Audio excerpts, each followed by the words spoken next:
What's up, gang? Dennis here. And today I just want to share some quick thoughts on supplementation, specifically vitamins, minerals. So this is my quick guide to supplementation. So what got me thinking about this, Karen just shared a really interesting article with me. And in this article, what it said was the United States Preventative Services Task Force just essentially released a warning letter, some guidelines about the safety of over-the-counter supplements. And pretty much what they said was that certain supplements could be more of a health hazard than, have any actual benefits. And specifically, they were talking about beta carotene and vitamin E. And they were saying that taking these in isolation in high dose, pill form, actually show to increase rates of lung cancer and certain cardiovascular disease compared to not taking it. Or what was interesting was there's an inverse effect with getting those nutrients from food. I just have some comments I want to share about that. So first of all, this is the first time I've heard of this task force. I looked into them. It's an independent task force, a panel of medical doctors, and at a glance, looking on their website, it looks to be pretty unbiased.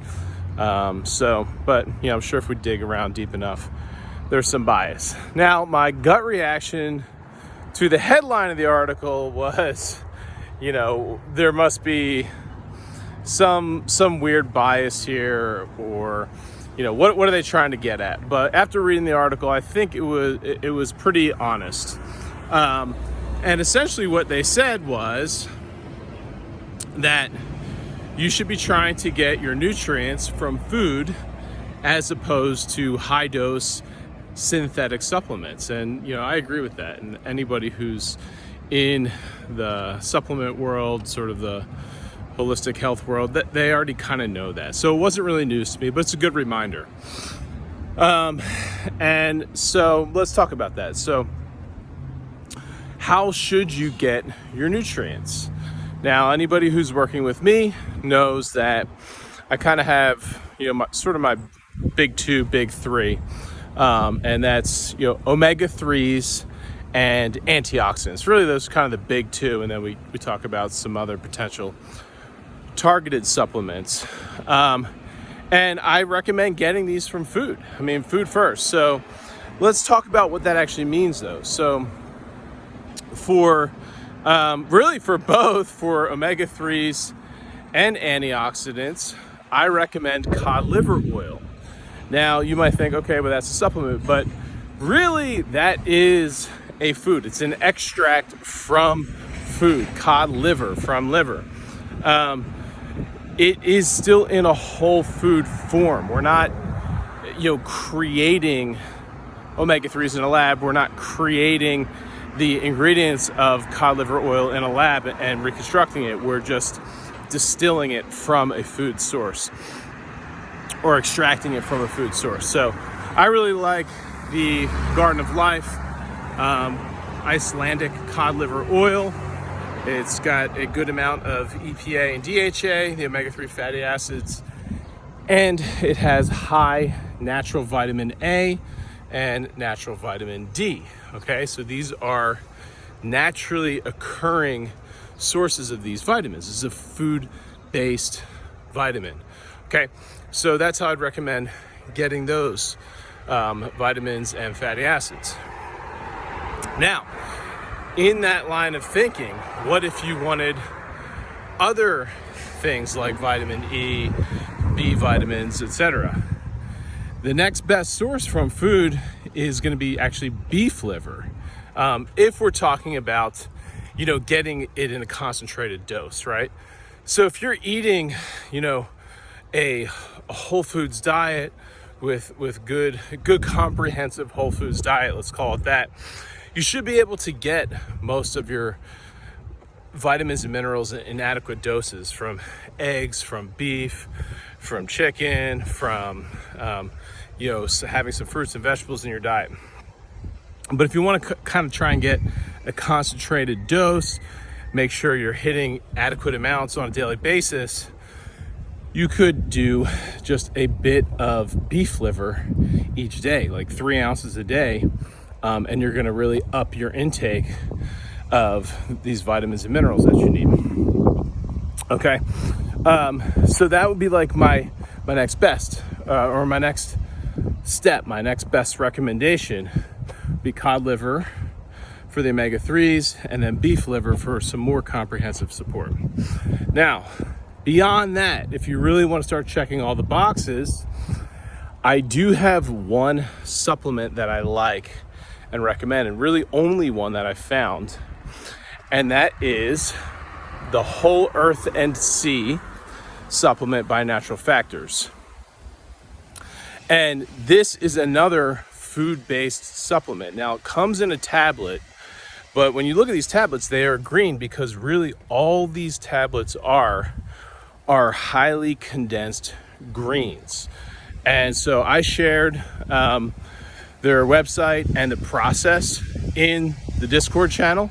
So go and check that out. It's in the Nourish conversation. And I've really not found any other supplement that does it like this.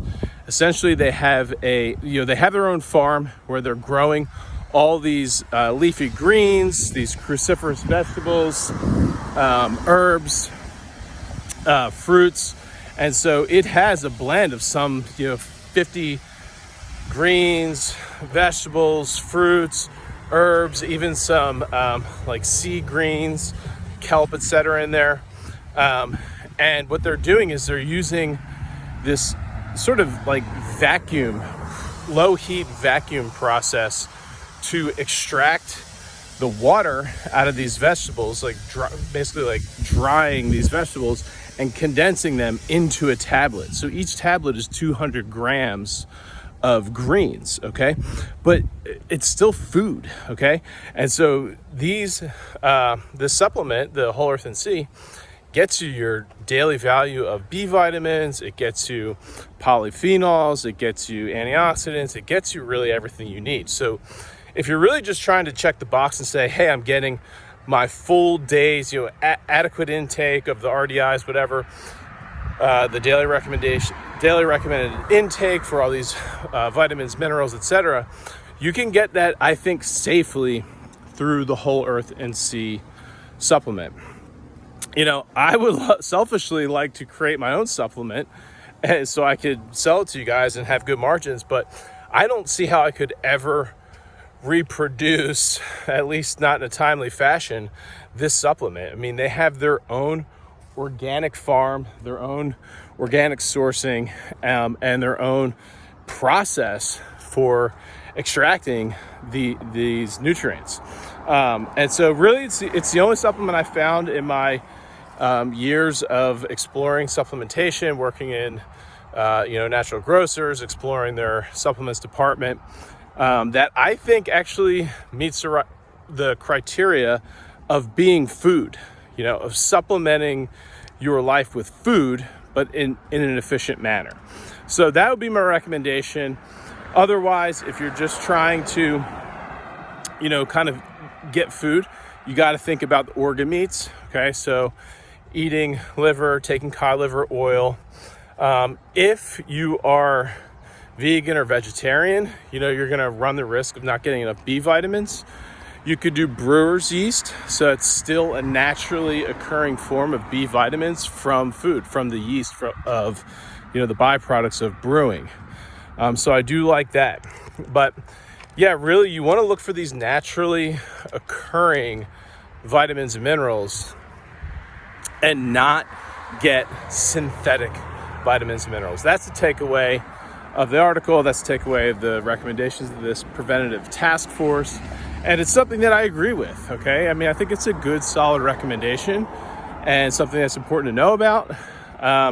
And it's not that difficult to navigate if you know where to look. Last piece, for antioxidants, you all know I love frozen berries. Someday I'm gonna have, the big berry industry support me and sponsor me, because huge fan of frozen berries. But anyway, so there you go. So cod liver oil, beef liver, frozen berries, and the whole earth and sea supplement. I'll be talking about this in the Discord channel, but yeah, I just want to put this out there for you guys, and hopefully kind of give you a better idea of how I'd like you to do things when it comes to nutrients, nourishment, supplementation. All right, y'all. Peace.